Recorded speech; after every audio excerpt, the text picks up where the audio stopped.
Ok, pessoal. Bom, boa tarde. Na última aula, que foi semana passada, a gente tinha parado na distinção entre risco e incerteza, né? Eu tinha até colocado uma tabela, eu vou reproduzir a tabela aqui, deixa eu só colocar no modo compartilhamento de tela.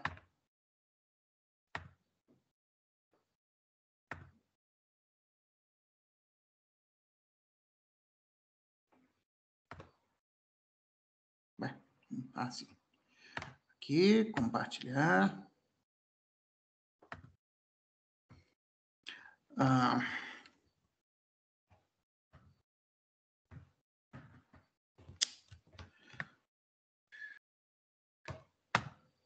Então, o último slide da aula passada foi essa distinção entre risco e incerteza, tá? Vamos só recapitular rapidamente. Quer dizer, o risco corresponde a uma situação em que existe uma distribuição de probabilidade única, aditiva, ou seja, a soma das probabilidades dos possíveis eventos futuros é igual a 1, e plenamente confiáveis, ou seja, os agentes têm total confiança na acuidade da distribuição de probabilidades que eles estão usando para calcular a utilidade esperada dos possíveis cursos de ação. Tá? Então,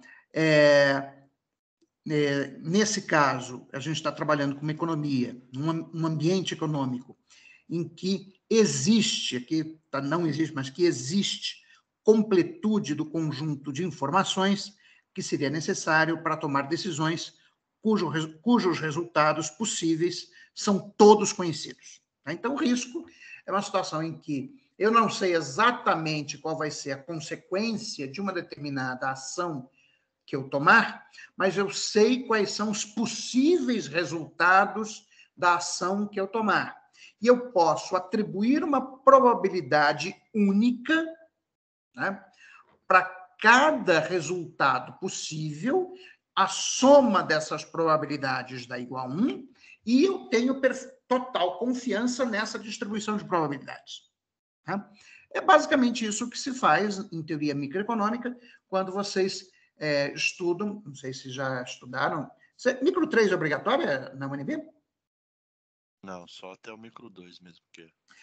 Em micro 2, vocês veem o quê? Acho que as competições de cartel, essas coisas de teoria da firma, teoria dos jogos, coisas desse tipo.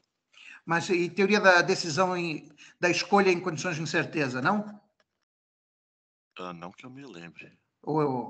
Tá.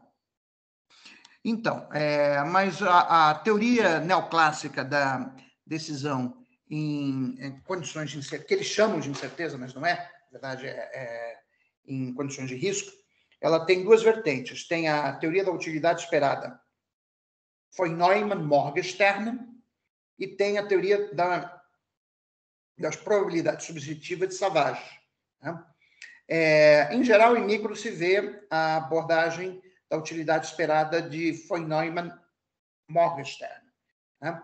Então, na verdade, o que acontece? Qual é a diferença da teoria da escolha que vocês aprendem em micro 1 para essa teoria da escolha em condições de risco?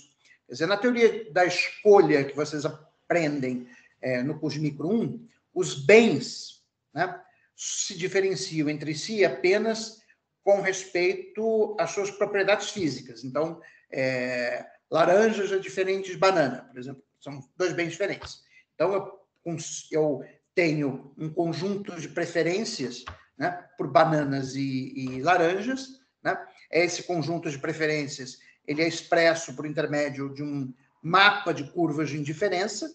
Né? Aí você tem uma restrição orçamentária, e aí o problema básico é maximizar a utilidade, né, do indivíduo sujeito à sua restrição orçamentária, que, como vocês sabem, ocorre no ponto em que a taxa marginal de substituição entre laranjas e bananas é igual ao preço relativo, né, que é a inclinação da linha de restrição orçamentária. Bom, na teoria da escolha em condições de incerteza, os bens são diferenciados não apenas com base nos seus atributos físicos, mas também com base nos estados da natureza. Então, vamos colocar 2 estados da natureza.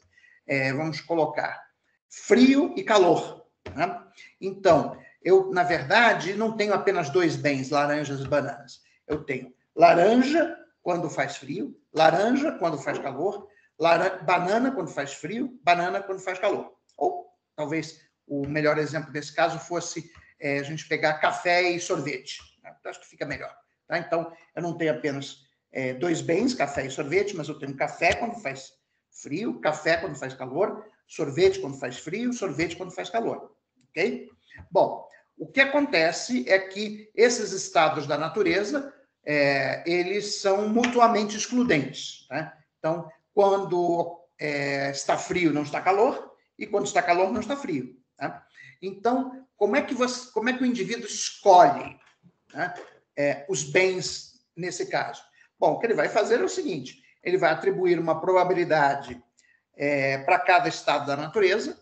Então, sem perda de generalidade, apenas para manter o exemplo simples, vamos supor que ele atribui 50% de chance para calor, né? 50% de probabilidade e 50% para frio, certo?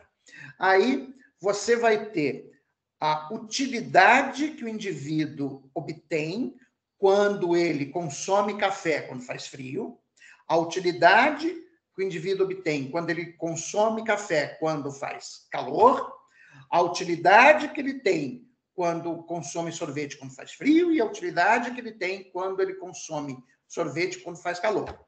Você vai ponderar cada uma dessas probabilidades, cada um dessas utilidades pela probabilidade do estado de ocorrência do estado da natureza a ele associado. Então, por exemplo, a utilidade do consumo de café quando faz frio, você vai multiplicar pela probabilidade de fazer frio. A utilidade do consumo de café quando faz calor, você vai multiplicar pela probabilidade de fazer calor. A utilidade de consumir sorvete quando faz frio, você vai multiplicar pela probabilidade de fazer frio, e a utilidade de consumir sorvete quando faz calor, você vai multiplicar pela probabilidade de fazer calor. Bom, você soma, então, essas probabilidades, essas utilidades, né, ponderadas pela probabilidade de ocorrência do estado da natureza, e aí você obtém a chamada função de utilidade esperada. Ok? E aí, o que você vai fazer é escolher as quantidades consumidas de café e sorvete, né, de maneira a maximizar a sua utilidade esperada. Ou seja, vocês estão percebendo, né, por esse meu exemplo bem simples, que, na verdade, o mesmo princípio de tomada de decisão que vocês aprenderam lá no curso de Micro-Unen, logo nas primeiras aulas, você pode aplicá-lo para uma escolha envolvendo, entre aspas, incerteza. Ou seja, a adição da incerteza ao processo de tomada de decisão não muda a natureza do processo de tomada de decisão. A única coisa que você precisa fazer agora é atribuir probabilidades, né, à ocorrência dos estados da natureza, né? E aí os bens, no fundo, eles são definidos com base não só nos seus atributos físicos, mas também no estado da natureza em que eles são consumidos. Então, ao invés de ter 2 bens, como eu tinha lá no curso de Micro-1, agora tem 4. Pronto. Então, você não muda a presença de risco, não muda a essência do processo de tomada de decisão. Bom, é contra isso que o Keynes está dizendo que ele não concorda. Quer dizer, a incerteza é diferente do risco. Por quê? Porque numa situação de risco, né, desculpe, de incerteza, esse conjunto de estados da natureza, ele pode ser incompleto. Quer dizer, nesse exemplo que eu dei, tinha 2 estados da natureza possível, né? Calor e frio. Né? Mas existe uma série de decisões, né, que envolvem fatores ambientais cujo que a gente sequer é capaz de prever. Quer dizer, em 2019, alguém conseguiu prever que ocorreria uma pandemia que iria durar, já está durando 2 anos? Ninguém. Eu estava em João Pessoa, né, passando o fim de ano com a minha esposa, né, no dia 31 de dezembro de 2019.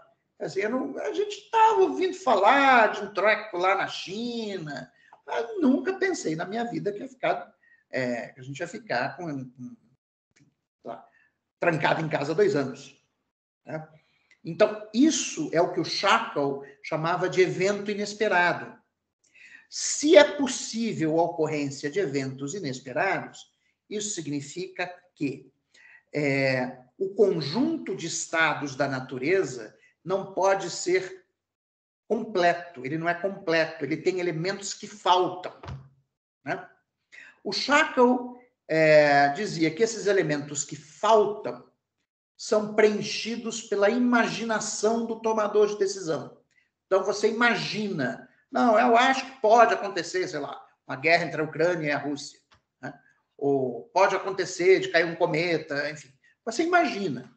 Só que como esses elementos são imaginados, não são resultado eles não são conhecimento, é apenas resultado da imaginação,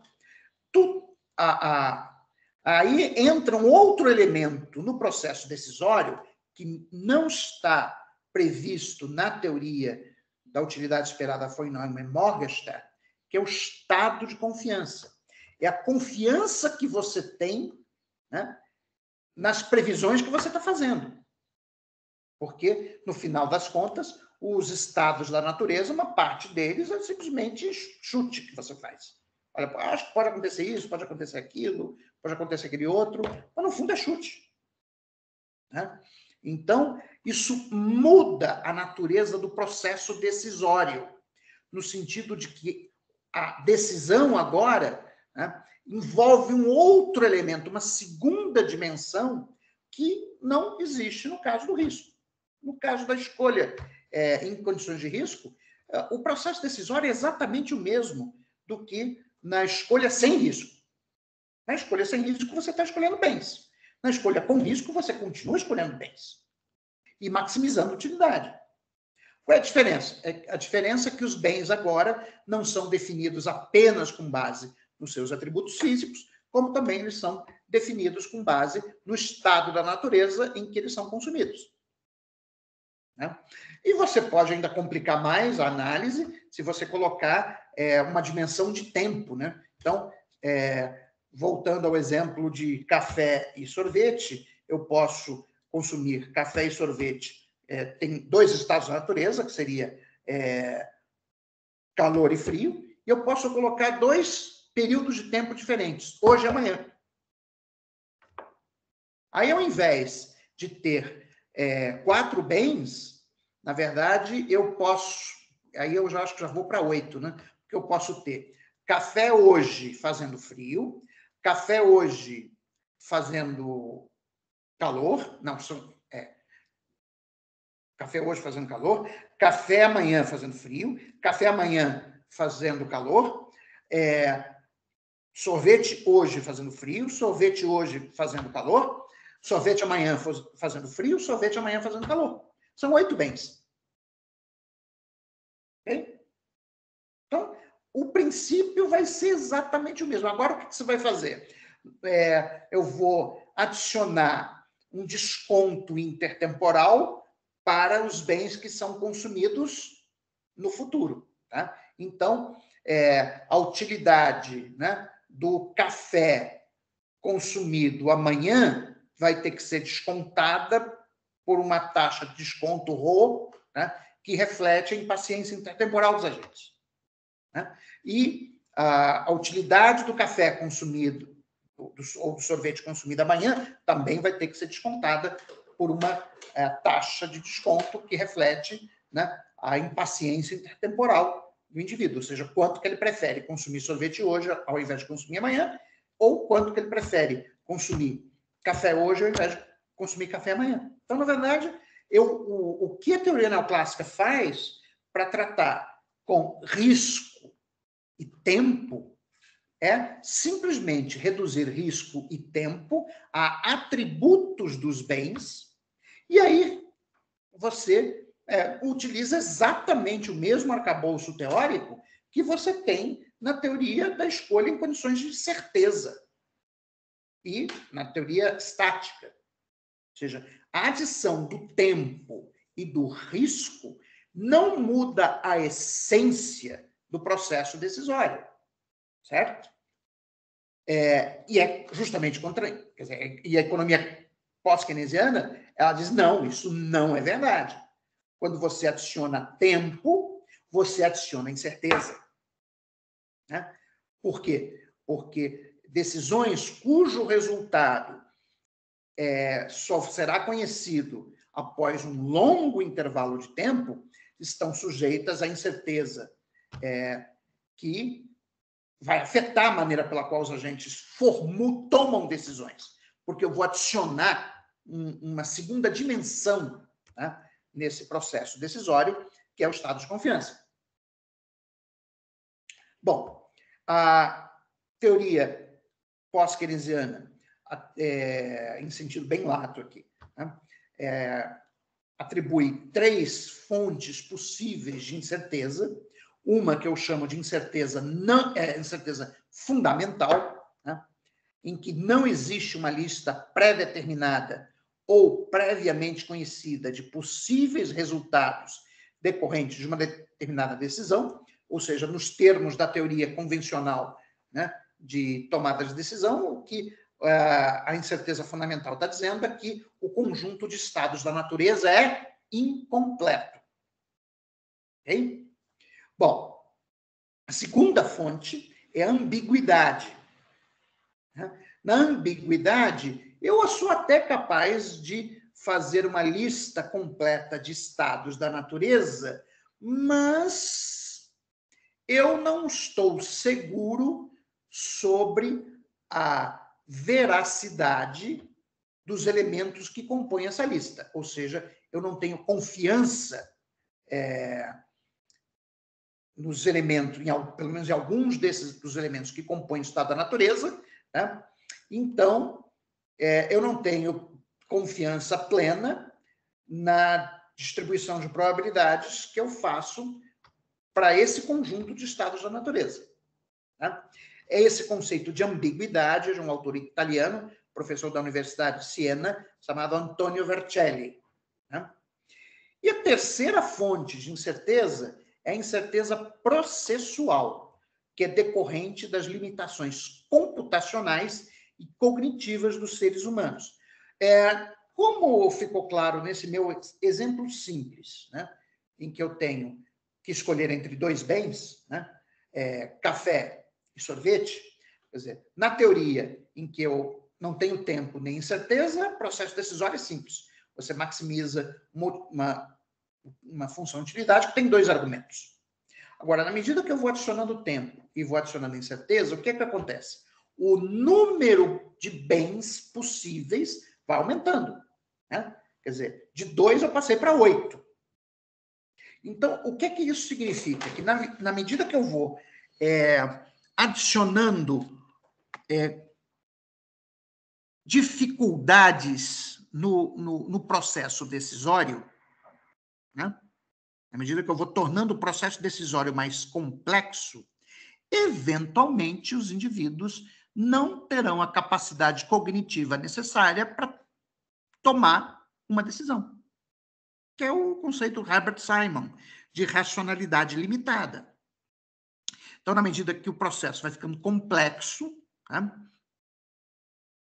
então você pode ser incapaz de tomar uma decisão que seja que proporcione o melhor resultado possível por aquilo que ficou definido nessa literatura como CD gap, ou hiato competência-dificuldade, ou seja, a ideia de que a competência que os agentes têm para resolver um determinado problema não é igual ela é inferior a dificuldade de resolução desse problema.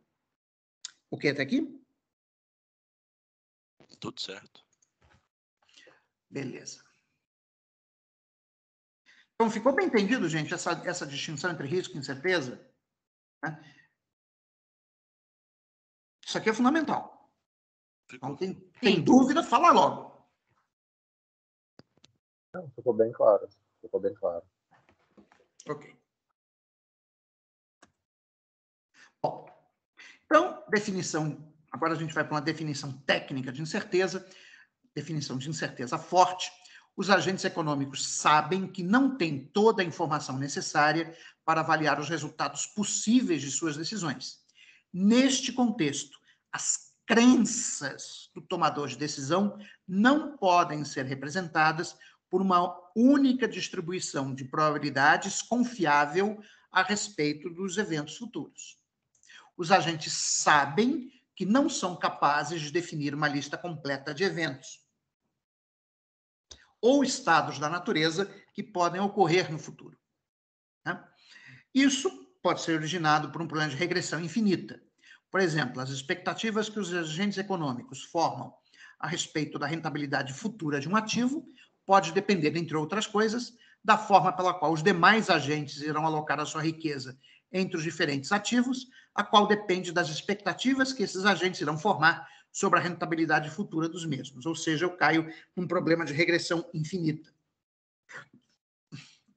Isso, na verdade, significa que eu tenho expectativas de ordem superior, o que leva à indeterminação.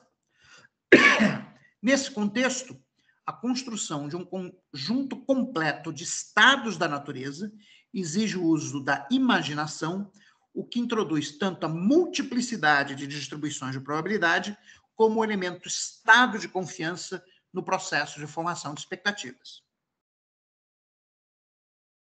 Bom, eu agora vou fazer uma abordagem um pouquinho mais técnica. Ela está no Vercelli, no livro dele, de 1991, tá? Que está citado nas referências bibliográficas. Enfim, é um livro muito bom. Tá? Eu não sei se ainda está ainda disponível para venda na Amazon, mas eu acredito que vocês conseguem piratear daquele site russo. Né? Bom, então, considere que numa situação qualquer de tomada de decisão, existam N alternativas possíveis, definidas num conjunto finito, A, cujos elementos são A1, A2, AN. Então, os elementos desse conjunto A são as possibilidades de tomada de decisão. Tá? Então, voltando àquele exemplo, eu posso tomar um sorvete ou posso tomar um café. Nesse caso, teria dois elementos. Né? Bom, considere também que o resultado de cada decisão é influenciado pelo estado da natureza definido num conjunto finito, S1, S2, Sm. Naquele exemplo inicial, conjunto de estados da natureza seriam dois, né? Calor e frio. Por fim, considere que o resultado da decisão AI, quando o estado da natureza é SJ, é dado por U e J. Então, o que seriam esses U e J? É a utilidade ou a satisfação que o indivíduo tem quando ele toma café no calor, é o primeiro conjunto. A utilidade que o indivíduo tem quando ele toma café no frio, a utilidade que o indivíduo tem quando ele toma café no calor, sorvete no calor, e a utilidade que ele tem quando ele toma sorvete no frio. Né? Para aquele nosso exemplo, ok? Bom, cada elemento do conjunto S tem a ele associado um conjunto de distribuições de probabilidade PSJ. Atenção agora. Aqui, tá? Naquele exemplo que eu usei do café e do sorvete, eu disse que tinha dois estados na natureza, frio e calor, né? E que havia uma única distribuição de probabilidade, que era 50% de chance para calor, 50% para frio. O que eu estou fazendo aqui agora é dizer o seguinte, não, eu vou complicar isso. Eu não sei qual é a probabilidade de ocorrência de frio e calor, porque agora tem um troço que a gente não sabe muito bem que chama aquecimento global, que mudou a probabilidade de frio e de calor. Por exemplo, só para ter um exemplo bem concreto, hoje, não sei se onde vocês estão aconteceu isso, mas aqui em Brasília, na Ásia Sul, amanheceu bastante frio, né? Ou seja, nós estamos no dia 10 de fevereiro, é verão, né? Amanheceu, devia estar o quê? Uns 18 graus aqui. Então, essa coisa chamada aquecimento global pode mudar as distribuições de probabilidade de calor e frio. Então, ao invés de ter uma distribuição que dá 50% de chance para frio, 50% de chance para calor, digamos que eu tenha mais uma segunda distribuição de probabilidade que seja 40% para calor e 60% para frio. Agora tem duas distribuições de probabilidade. Ok? É esse elemento que eu estou adicionando. Ou seja, eu estou definindo um conjunto de alternativas possíveis, é o conjunto A. A gente, para ficar no nosso exemplo concreto, vamos supor só dois elementos, né? Duas ações, tomar sorvete, tomar café, né? Um conjunto de estados da natureza finito, né? Que eu aqui estou supondo que é calor e frio, né? Estou definindo um conjunto de resultados, que é U e J, né? Então, o UIJ é o U da decisão 1 no estado da natureza 1, o U da decisão 1 no estado da natureza 2, o U da decisão 2 no estado da natureza 1 e o U da decisão 2 no estado da natureza 2.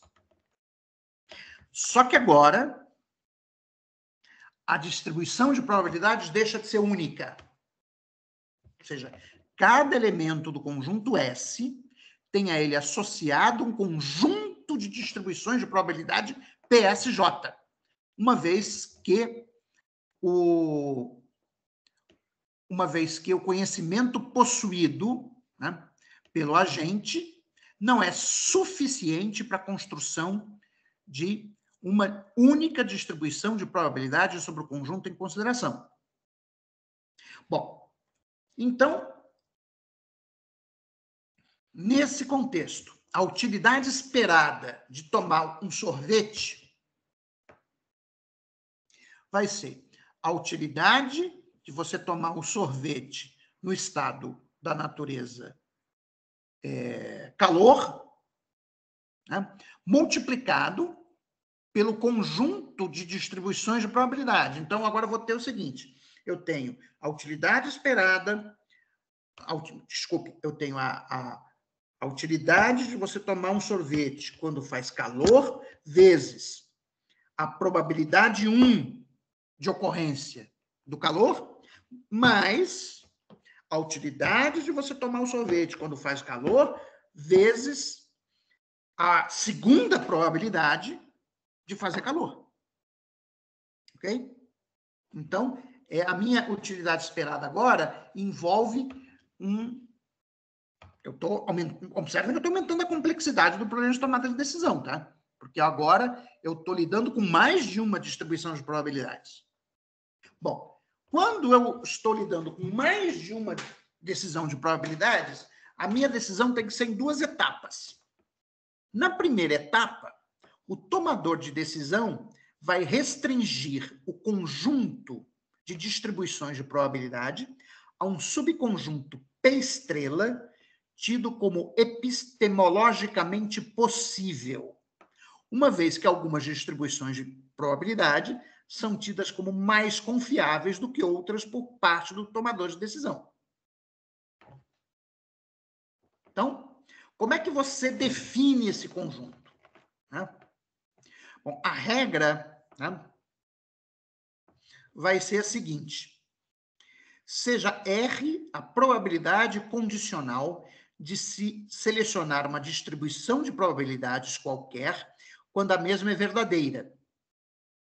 Então, digamos que eu tenho duas distribuições de probabilidade para frio e calor. Eu tenho a distribuição 1 e a distribuição 2. Então, R é a probabilidade de eu selecionar uma distribuição de probabilidade. Por exemplo, a distribuição 1, quando ela é verdadeira. G, o ganho associado a essa escolha. Então, quando eu seleciono a distribuição de probabilidade correta, eu tomo uma decisão melhor. Né? E essa decisão melhor me gera um ganho, né? G. Tá? Seja W a probabilidade condicional de se escolher uma distribuição de probabilidade qualquer quando a mesma é falsa. Então, eu escolhi a distribuição 1, mas ela é falsa. Então, qual é a probabilidade de eu cometer? No fundo, é o erro tipo 1, o erro tipo 1 ou tipo 2. Tá? E seja L a perda associada a essa escolha. Ou seja, se eu escolhi errado a distribuição de probabilidade, eu vou tomar uma decisão pior e, portanto, tem uma perda associada a essa escolha. Suponha que existe uma probabilidade H de que uma distribuição de probabilidade seja a distribuição correta. Okay? Por fim, suponha que o grau de aversão ao risco epistêmico é igual a K. O que é esse grau de aversão ao risco epistêmico? É o quanto que o indivíduo ele tem ojeriza por tomar uma decisão errada. Quanto ele se importa com isso. Tá? Bom, o agente irá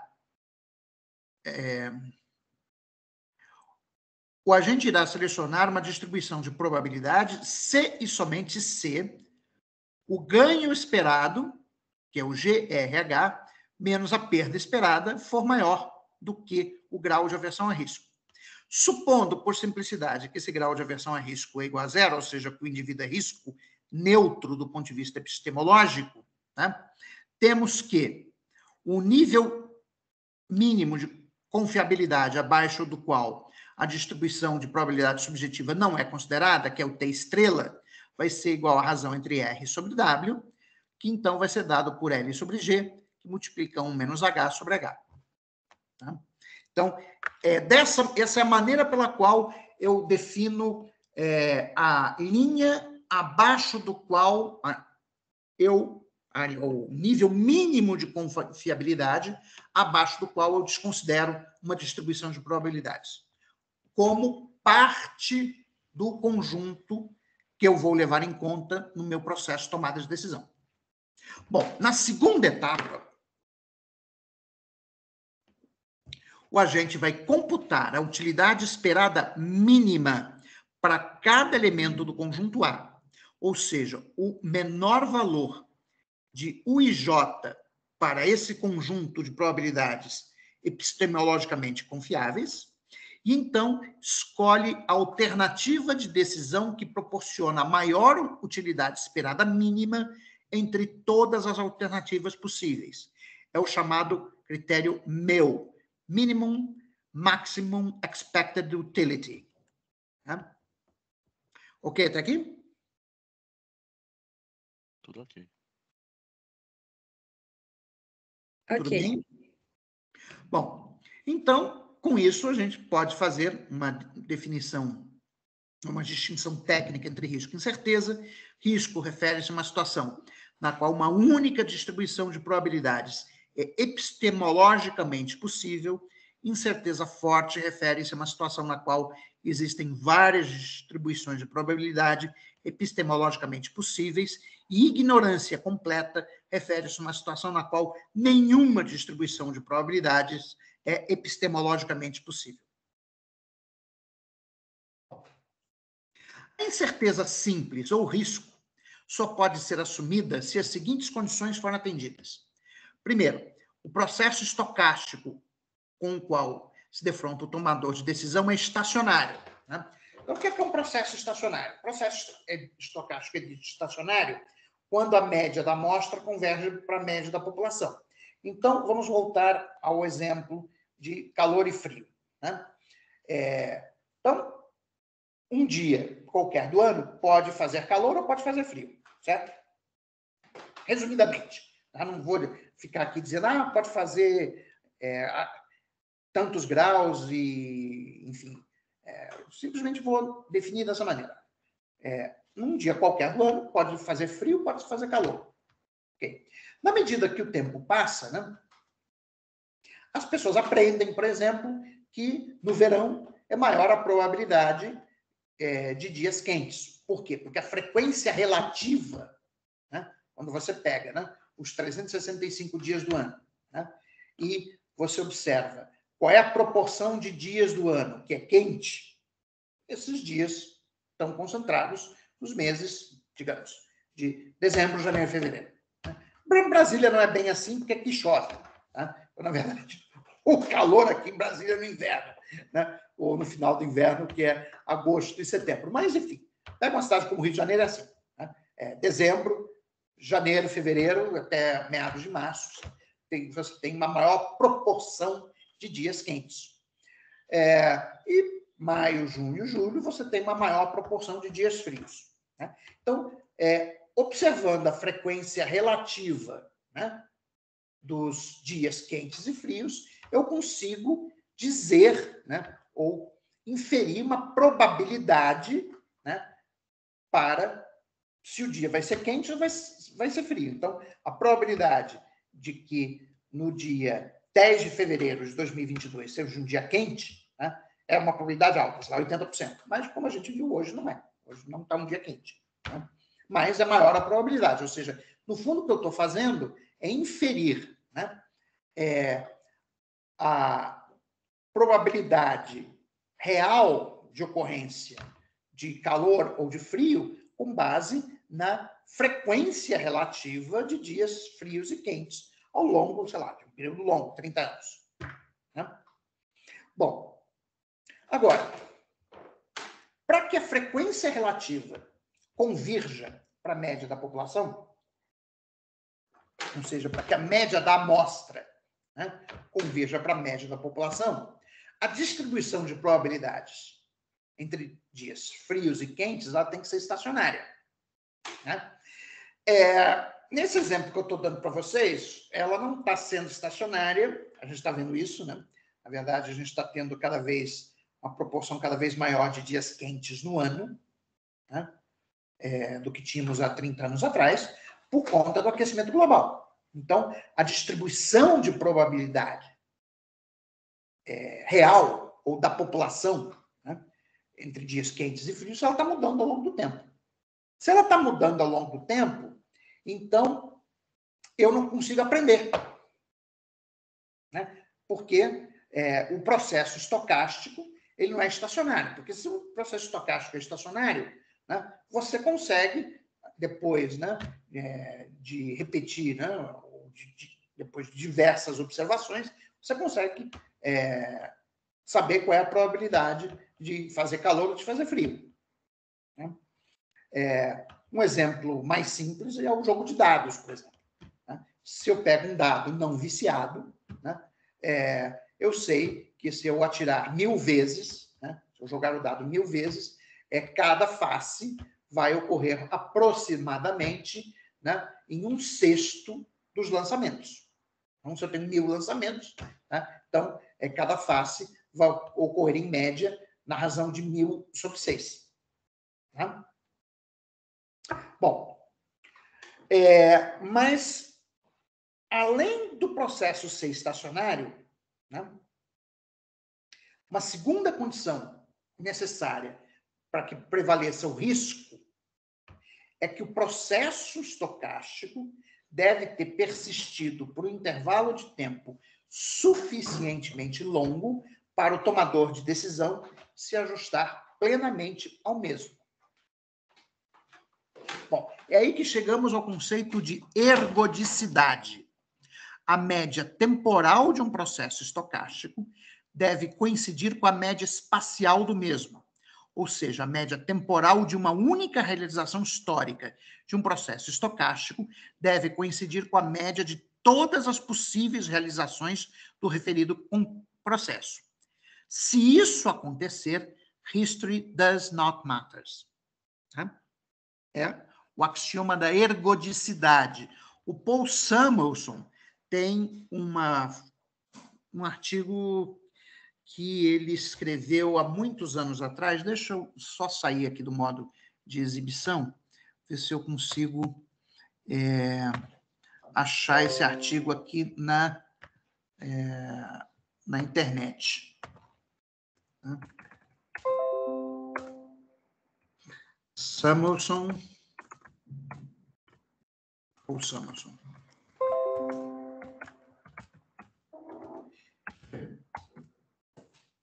Ergodicity.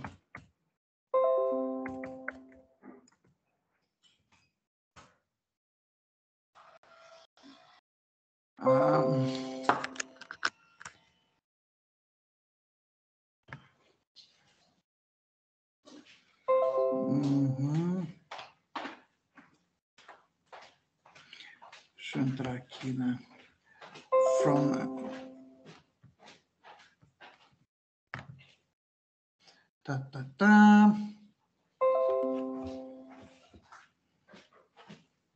Bom, eu vou botar aqui uma referência para vocês que eu acabei de encontrar, From the Ergodic Hypothesis in Physics to the Ergodic Axiom in Economics.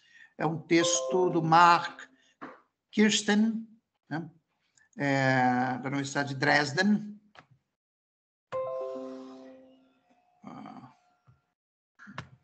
Vou colocar aqui no chat.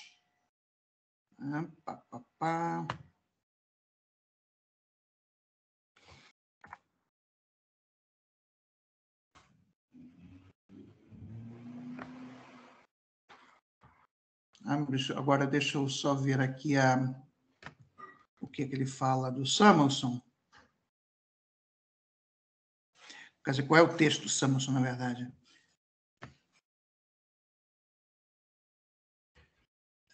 Samuelson... Espera só que ele tenha organizado...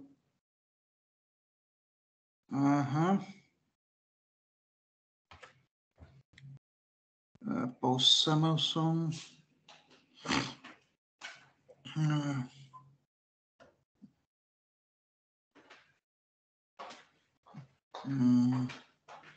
Agora não sei qual desses textos do Samuelson foi. Deixa eu procurar aqui na... Samuelson... Ergodicity...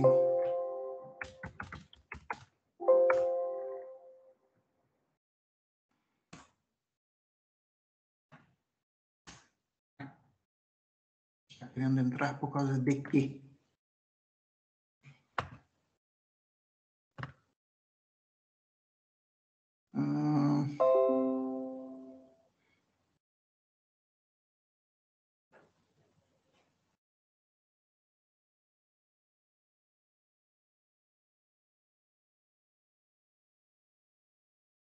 Esse texto aqui é bem grande, né? Boltzmann, The Rhetoric of Ergodic Economics, 33, vamos ver aqui. Página 33.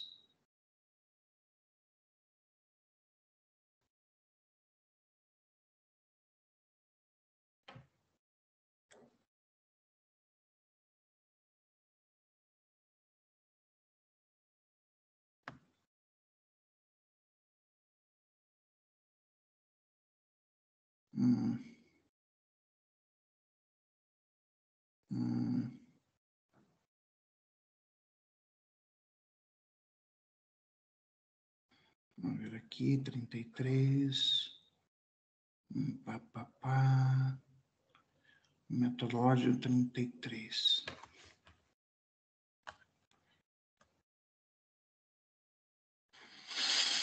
Ai.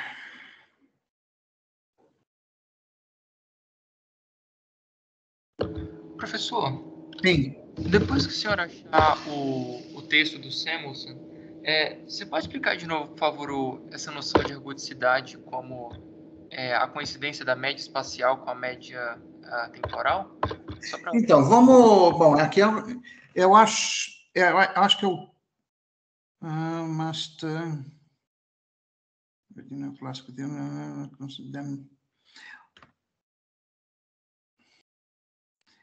eu vou depois procurar melhor, senão a gente vai perder muito tempo com isso aqui. Tá? mas deixa eu voltar para a apresentação. Tá? Mas olha só, o Marcos, a ideia da ergodicidade, quer dizer, você tem... Bom, processo, o que é um processo estocástico? Quer dizer, lançar dados é um processo estocástico. Né? Ou seja, um processo estocástico, no fundo, é um processo que vai me dizer qual vai ser o resultado de uma determinada ação. Né? Então, a ocorrência de um determinado estado da natureza. Tá? Então, aquele nosso exemplo, frio e calor. Né? Existe uma probabilidade, né, de fazer frio e de fazer calor. Né? Mas essa probabilidade objetiva, a gente, a princípio, não conhece. O que é que a gente tem? Nós temos a frequência relativa de dias frios e quentes, certo? Ok. Bom, para que seja possível eu descobrir a distribuição de probabilidades objetiva entre dias quentes e frios, a frequência relativa de dias quentes e frios tem que convergir para a média da população, ou seja, para a distribuição objetiva. Ok? É isso que significa ergodicidade. Né? Uma condição necessária, mas não suficiente para ergodicidade é que o processo estocástico seja estacionário, ou seja, que aquela distribuição de probabilidades objetiva, né, entre dias quentes e frios, ela fique paradinha no tempo. Ok? Mas por que eu digo que é necessária, mas não é suficiente? Porque ela pode ficar parada e, no entanto, né, acontecer alguma coisa, por exemplo, acontece um cometa bate no planeta Terra, morre todo mundo, tá? E você não teve tempo de descobrir qual é a distribuição de probabilidades objetiva entre dias frios e quentes. Ok? Então, mas é isso que significa ergodicidade. A não ergodicidade é quando a distribuição da amostral, ou seja, as frequências relativas, não convergem para a distribuição da população. E uma condição suficiente para não ergodicidade, né, é que o processo estocástico seja não estacionário. Ok? Ficou claro. Entendi agora. Beleza. Então, vamos voltar aqui à apresentação dos slides. Ok. Bom. Então, do slide atual.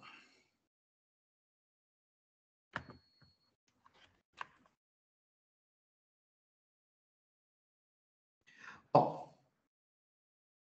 No mundo ergódico, os agentes são capazes de descobrir o processo estocástico que governa os resultados de suas decisões, ou seja, eles descobrem a verdadeira distribuição de probabilidades sobre o conjunto S de estados da natureza. Num mundo não ergódico, a tomada de decisão envolve um elemento adicional ao cálculo de probabilidades, ou seja, a confiança que o agente tem nas distribuições de probabilidade que ele considera para tomada de decisão, segundo o critério meu, Minimum Maximum Expected Utility. Só lembrando, o que é? Vamos traduzir de uma maneira mais simples. O que é esse critério meu? Significa o seguinte, que o indivíduo escolhe a melhor decisão possível no pior cenário. Este é o processo, este é o critério racional de tomada de decisão em condições de incerteza. Como você não sabe o que vai acontecer, né? E você até pode imaginar, mas você não tem muita confiança, né? Então, o que você faz? Você faz o seguinte, eu imagino o pior cenário possível. Nesse pior cenário, qual é a melhor decisão que eu posso tomar? Ok? Esse é o resultado. Quer dizer, esse é o critério racional de tomada de decisão. Então, por exemplo, vamos aplicar esse critério no caso da pandemia. Né? No caso da pandemia, quando começou a pandemia, no início de 2020, a gente não sabia muito bem como é que se transmitia o vírus, né? Qual era o índice de letalidade, etc. Qual foi a decisão que a maioria dos países tomou? Lockdown. Por quê? Olha, eu vou imaginar que esse vírus ele é muito mortal, ele vai sobrecarregar enfim, né, os sistemas de saúde, eles vão entrar em colapso e eu vou ficar empilhando cadáveres no meio da rua. Então, se esse é o meu pior cenário, qual é a melhor decisão? Bota todo mundo em casa, tranca. E aí você tenta ajustar, não, então, mas as pessoas vão morrer de fome, não, então eu vou dar uma renda emergencial para as pessoas, enfim, poderem sobreviver, etc. Foi exatamente esse critério que foi adotado no caso da pandemia. Tinha muita gente, principalmente esse pessoalzinho do mercado financeiro, ou aquele bobo alegre da Madeiro, né? Que disse, não vale a pena a gente estragar a economia só por 5 ou 6 mil mortes. Quer dizer, ele estava fazendo o melhor cenário possível. Agora, observe, num contexto que, parafraseando Keynes, aliás, citando Keynes, we simply do not know. A gente não fazia ideia do que era. Não tínhamos a menor ideia, que nunca tinha acontecido. Aí o que você faz? Esse pessoal, é lógico que com viés de decisão, porque eles eram diretamente interessados nisso, muitos empresários disseram, não, deixa a economia, aí vai morrer pouca gente, entendeu? E a economia segue.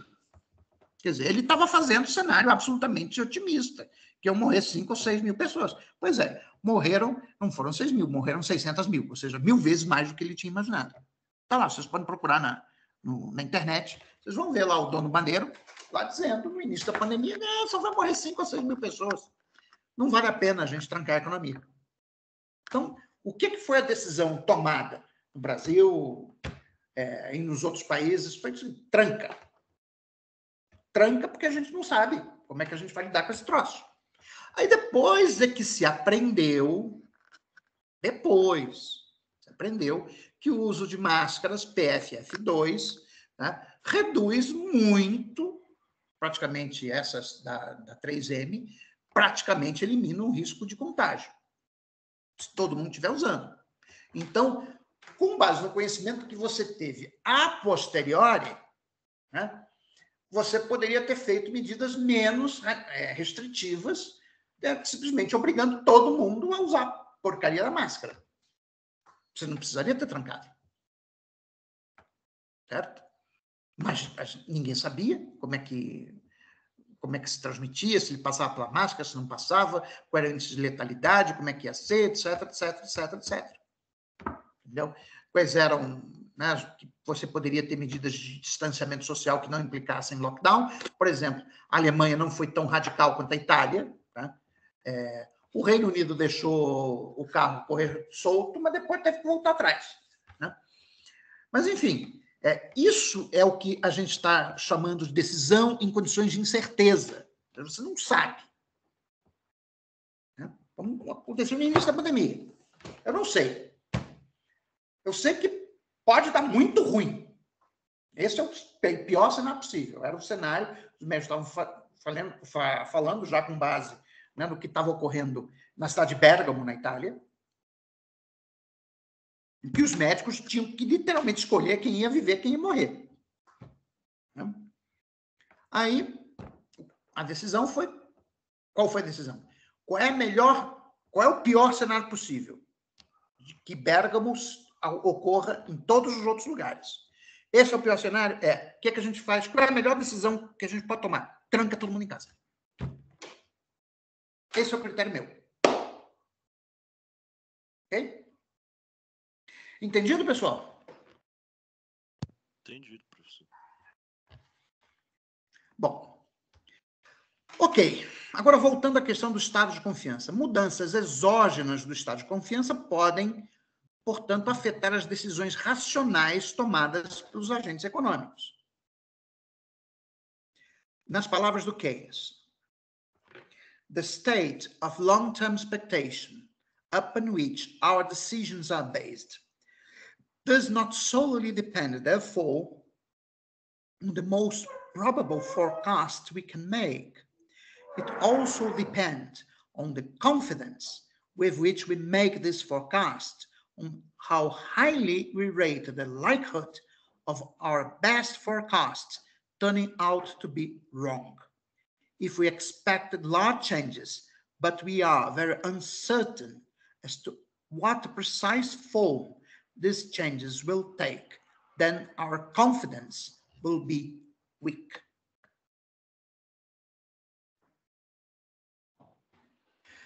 Então, a pergunta é, como é que os agentes formam expectativas num contexto de incerteza, dessa incerteza forte, dessa em que we simply do not know? Né?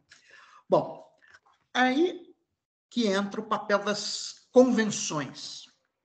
Os agentes podem assumir que, nas palavras do Keynes, o presente estado de coisas continuará indefinidamente, a não ser que se tenha razões específicas para esperar uma mudança.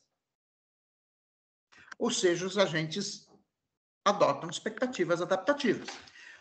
Vamos mais uma vez voltar ao caso da pandemia, que essa pandemia é fantástica para a gente entender como é que se dá a decisão em contexto de incerteza. O que aconteceu no final do ano passado, aqui no Brasil?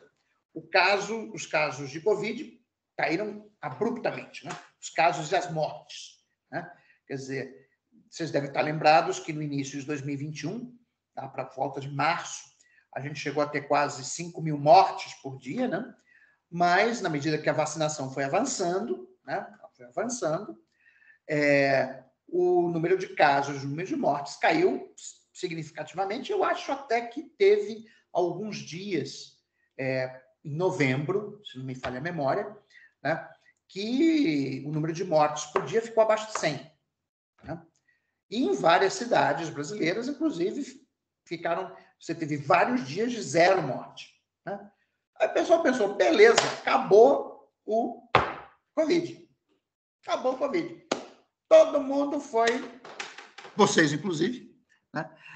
Todo mundo foi comemorar Natal e Ano Novo. Oi?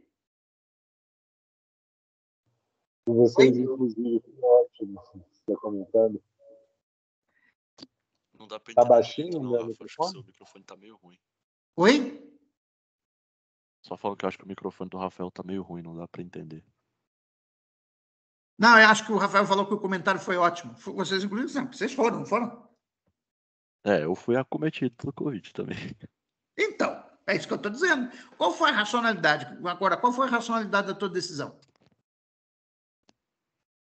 Eu não estou fazendo julgamento moral de ninguém, não, tá, gente? Eu quero que vocês me digam como é que foi a racionalidade da decisão. Não foi com base na expectativa adaptativa? Vocês não olharam que os números de casos tinham caído muito? Ah, sim, foi exatamente. Não foi isso? É isso que o Keynes está dizendo. O presente estado de coisas continuará indefinidamente, a não ser que se tenha razões específicas para esperar uma mudança. É verdade. Vocês olharam para a curva caindo, disseram, beleza, acabou. Podemos ir festar, que não tem mais risco. Só que tinha uma razão específica para esperar uma mudança. E muita gente não percebeu, que era a Ômicron. Aí o pessoal, principalmente no Réveillon, todo mundo ficou, todo mundo, é exagero, mas o número de contágios disparou no início de janeiro. Né? Tanto que a gente vira, assim, no meu Facebook, todo mundo ficou. Inclusive minha esposa pegou também. Minha esposa pegou, eu não peguei, entendeu? Até hoje a gente não sabe como é que isso é possível, porque eu saio mais à rua do que ela, mas ela pegou, eu não. Então, o que eu estou dizendo para vocês aqui, numa situação de incerteza, quer dizer, no fundo, a gente age no dia a dia de maneira adaptativa. Olha, a situação vem evoluindo dessa maneira, então, se eu não tenho nenhuma razão para esperar uma mudança, eu vou supor que isso vai continuar indefinidamente. Foi o que nós no Brasil, na Espanha, na Inglaterra, na Alemanha, nos Estados Unidos, todo mundo pensou exatamente do mesmo jeito. Mas o que aconteceu? Todo mundo errou. Significa que a decisão foi irracional? Não. Foi uma decisão tomada em um contexto de incerteza. Nesse contexto de incerteza, nós usamos essa convenção social. O que é uma convenção social? É uma crença compartilhada. Todo mundo supôs que o perigo tinha passado. Ainda bom. Embora realmente o número de casos tenha aumentado muito, o número de mortes tem tanto. Né? E as mortes, a gente vê as estatísticas, elas mostram que o número de mortes, mais de 80%, é de não vacinados. Né? Mas sempre tem algum vacinado que morre, porque tem complicação, tem comorbidade, enfim, né? Sempre tem o azar. Né? Bom, outro comportamento que é gerado em condições de incerteza é o comportamento de manada. Né? Sob incerteza, cada indivíduo tem incentivo para imitar o comportamento médio dos demais agentes. Né? Bom, e quais são as razões para isso? A gente, quando pensa em comportamento de manada, pensa, putz, coisa irracional. Não, existe uma racionalidade. Né? Bom, por que imitar os outros? Primeiro, os demais indivíduos podem ter informações que eu não tenho. Primeira razão. Segunda, é melhor perder quando todos perdem do que perder sozinho. Né? Bom, então, como as expectativas de longo período são formadas em bases frágeis, segue-se que as mesmas estão sujeitas a mudanças súbitas e violentas em função de alterações do estado de ânimo dos empresários, que é o seu animal spirits. Daqui se segue que uma queda do nível de emprego e de renda, uma recessão, pode ser originada de uma mudança no estado de ânimo dos empresários de otimista para pessimista. Essa mudança no estado de ânimo torna-se, assim, uma profecia autorrealizável. Esse é outro elemento importante do pensamento keynesiano. Quer dizer, observem, quando a gente fala de incerteza, né, de como a incerteza afeta o processo de tomada de decisão, fica parecendo uma coisa muito subjetivista. Né? Aliás, inclusive uma crítica comum que se faz aos keynesianos. Vocês são muito subjetivistas, o que o indivíduo acha, o que ele espera. Bom, na física, o que eu acho sobre a teoria da gravidade não tem nenhuma relevância sobre a teoria da gravidade. Né? Quem achar que a gravidade não vale, experimenta se lançar de uma ponte para ver o que acontece. Né? Agora, em economia não é assim. Né? Quer dizer, quando todos os agentes ficam pessimistas, o que vai acontecer? Quando todos os empresários ficam pessimistas, eles vão investir menos e, ao investir menos, a gente sabe pelo multiplicador que a renda de equilíbrio vai ser mais baixa. Mas se a renda de equilíbrio vai ser mais baixa, então aquele cenário que eles estavam projetando na sua cabeça se materializou. Ok? A ideia de profecia autorrealizável. Essa ideia de profecia autorrealizável, ela se encontra numa das obras de Shakespeare, Macbeth.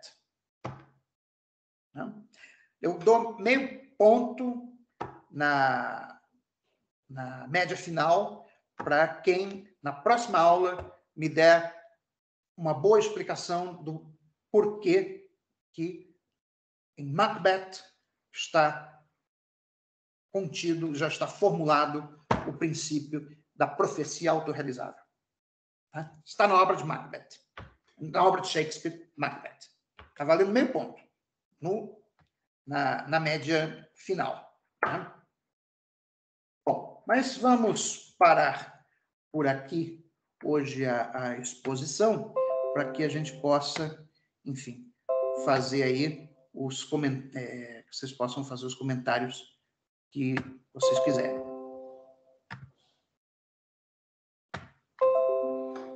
E aí, pessoal, dúvidas?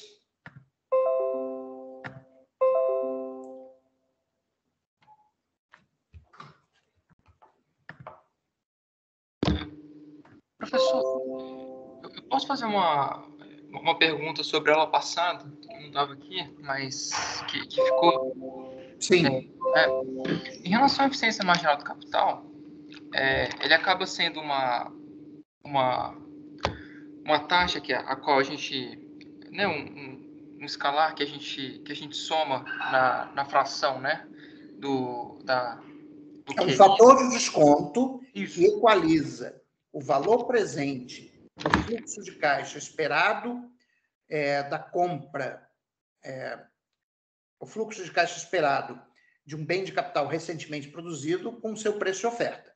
Essa é a definição técnica de eficiência marginal do capital. Então, se aumentar a eficiência marginal de capital, o valor presente do fluxo de renda diminui?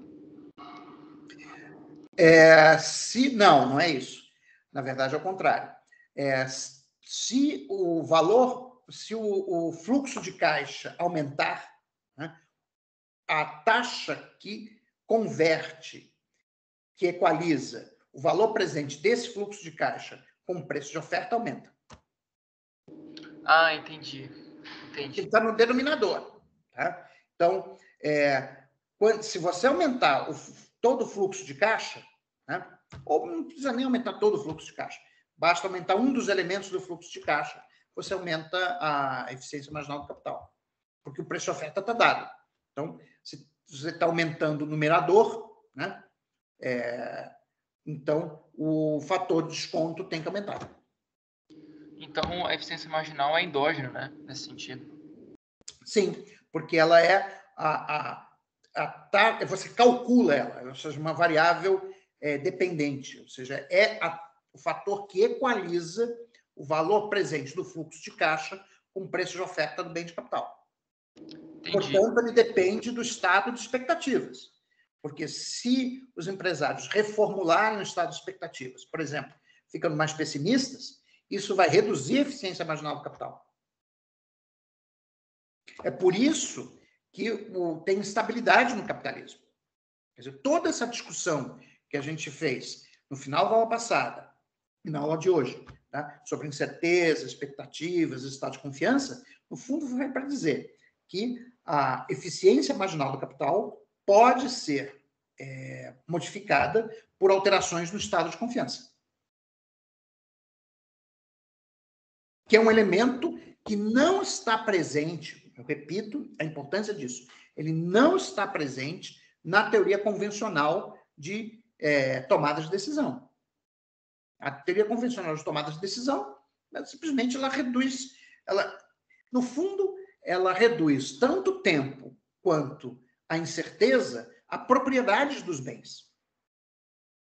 Você está redefinindo os bens, é só isso. Aí você usa o mesmo instrumental. Então, veja bem, não há nenhuma diferença substantiva entre a tomada de decisão em condições de certeza e a tomada de decisão em condições de incerteza. É exatamente o mesmo processo. Okay? Você só ficou, ele fica matematicamente mais complicado, só isso. Mas, do ponto de vista substantivo, é exatamente o mesmo. Incerteza não, você tem uma segunda dimensão, que tem o estado de confiança. Você pode fazer a lista de estados da natureza que você quiser, você pode até mesmo atribuir uma única distribuição de probabilidades, mas, né, você não confia totalmente nela. Se você não confia, significa que a qualquer momento você pode mudar a distribuição. Quando você muda a distribuição de probabilidades, você muda o resultado ótimo. E aí significa que você vai mudar a eficiência marginal do capital. Ok? Sim. Não, faz total sentido. Total sentido. Professor, tem outra coisa que eu pensei também, que eu não sei exatamente como se relaciona, mas a McCloskey, né, a Deirdre McCloskey, ela tem um livro lá que critica o conceito de p-value, né, de p-valor, que se relaciona de alguma forma, eu acho, com essa discussão que a gente está, na medida em que ela fala que o p-valor não é uma boa métrica, da forma mecânica como a gente usa, na medida em que, às vezes, quando você tem uma baixa probabilidade de ocorrência de um evento que é muito impactante, ele pode ser mais importante para a tomada de decisão do que um evento que não é impactante e tem baixa probabilidade de... Mas o que ela está falando, em outras palavras, é o critério meu. Isso que eu estava pensando mesmo. É o critério meu. Você formula o pior cenário e toma a melhor decisão possível, no pior cenário. E isso você acha que seria mais um argumento, nesse sentido de que você não tem como fazer uma definição mecânica da coisa, assim, dado o seu... né, eu entendo, eu só faço uma ressalva. Tá? Nem todas as decisões estão sujeitas à incerteza forte. Tá? Por exemplo, eu levantei hoje da cama, fui ler o jornal, tomei café da manhã, depois eu fui fazer 50 minutos de esteira, entendeu? Tomei banho e estou dando aula aqui para vocês. Eu faço isso todas as manhãs e isso não é uma decisão. Essas pequenas decisões que eu tomei hoje de manhã, elas não estão sujeitas à incerteza. Lógico, sempre isso tem. Por exemplo, podia ter caído da esteira. Por exemplo. Podia ter faltado luz.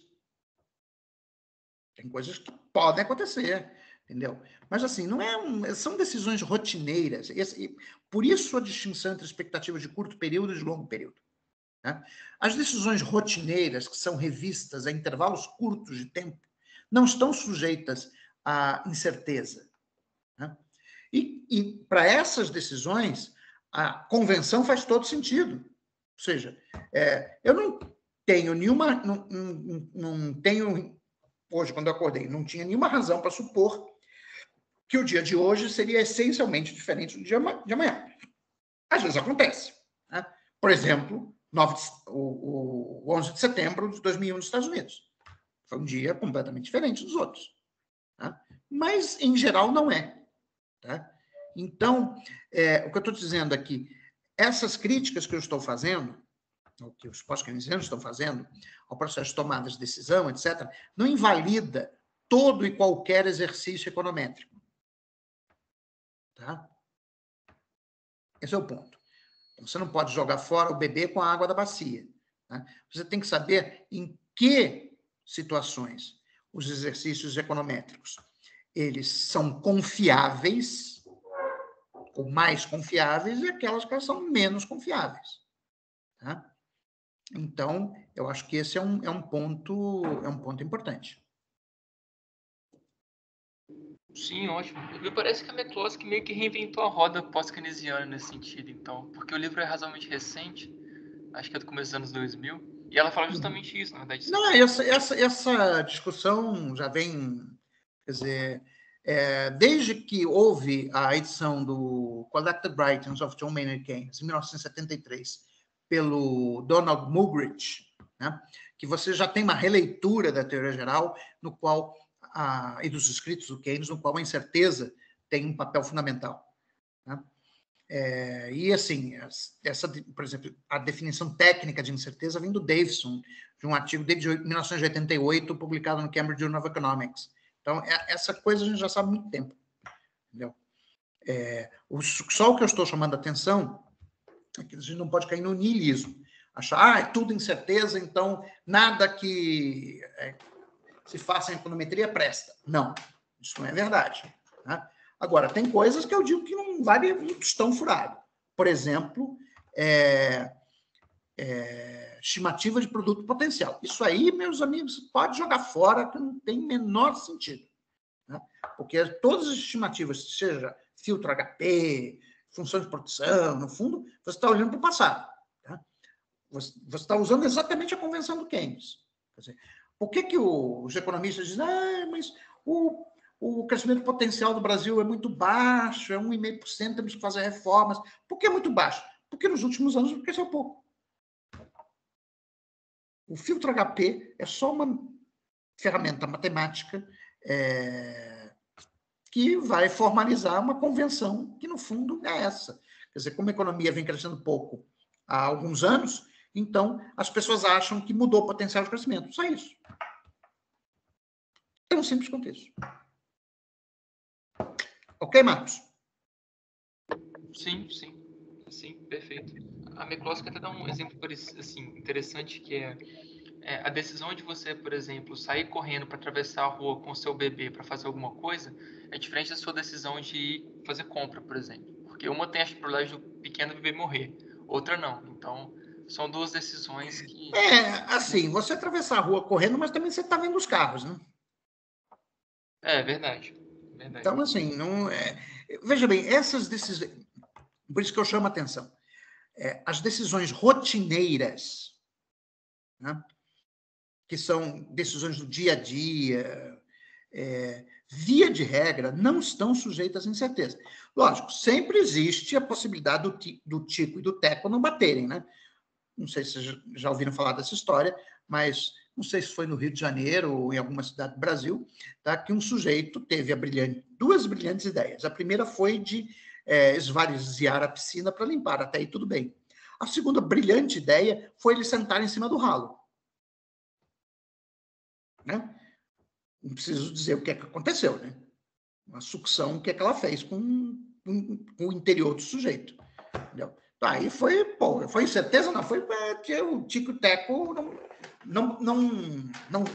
não conversaram antes. Então, aquilo ali foi algo que...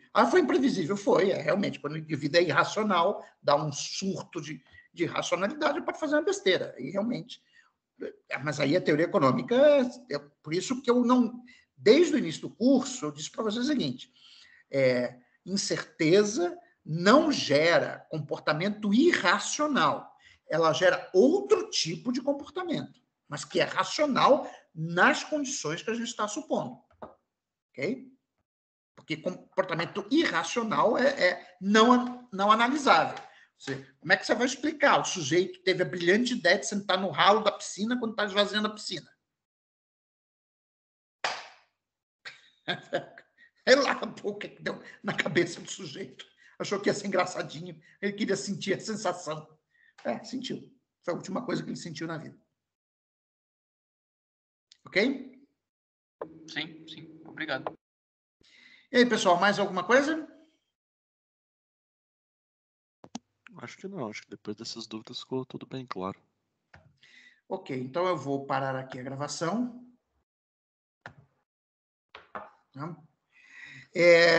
Eu acho que eu vou